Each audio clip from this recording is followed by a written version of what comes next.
이번 편에서는 4. 현대 주류 의학의 암 치료 방법 및 5. 대체 의학에 대해서 설명드리겠습니다. 인류는 암 치료를 위해 수많은 노력을 해왔습니다. 현재 현대 주류 의학에서는 수술, 항암 치료, 방사선 치료 등 3가지 방법을 제시하고 있습니다. 첫 번째, 수술.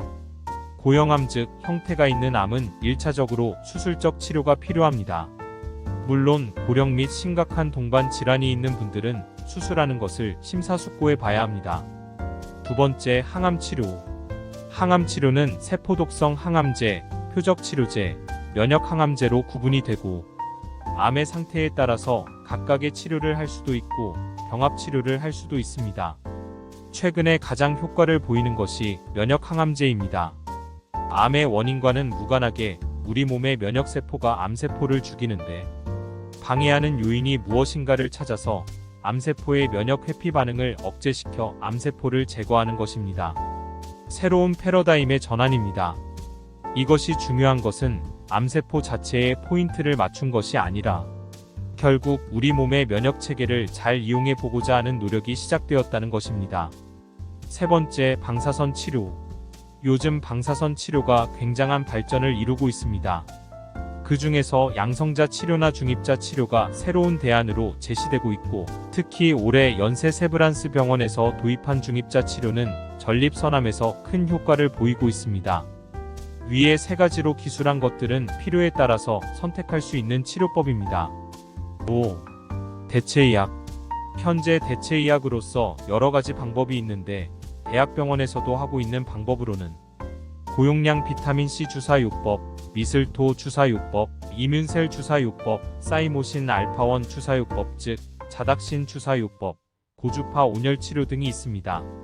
추가로 고압 산소 치료도 방사선 치료 부작용 치료 목적으로 시행되고 있습니다.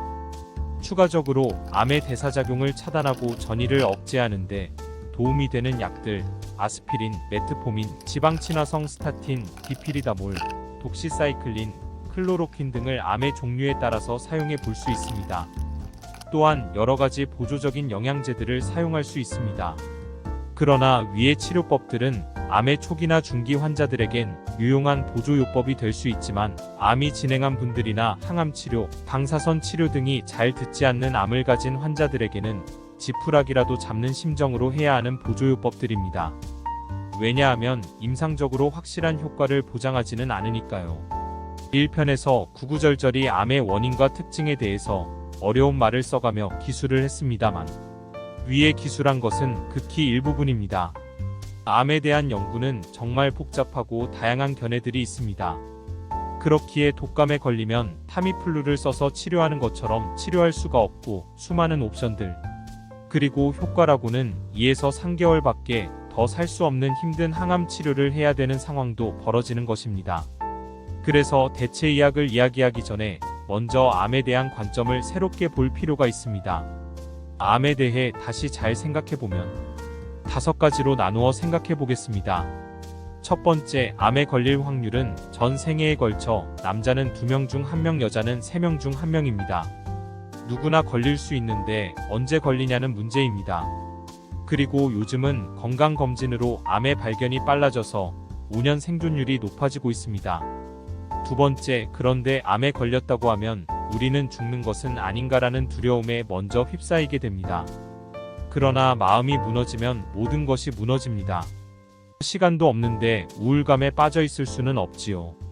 마음 관리, 긍정적인 말, 생각, 명상, 호흡 등을 잘하면 우리 몸에 긍정적인 변화가 일어난다는 것은 이미 밝혀져 있는 사실 아닌가요?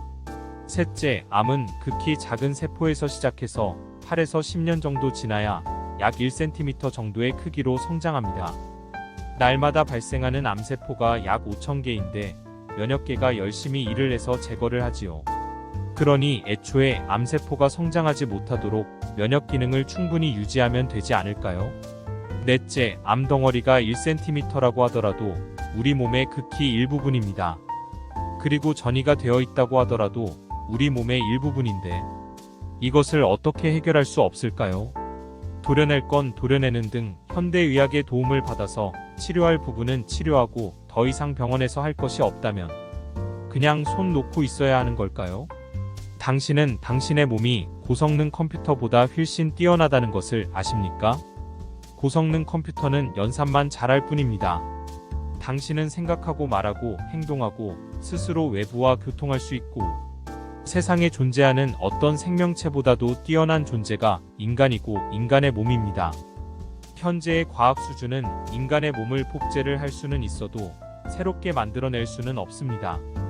그리고 컴퓨터 프로그램을 봐도 프로그램이 고장났을 때 고칠 수 있는 프로그램을 따로 만들어 놓는데 조물주께서 세상에 무엇보다도 뛰어나게 만든 인간이라는 작품에게 스스로 치유할 수 있는 시스템을 만들어 놓지 않으셨을까요?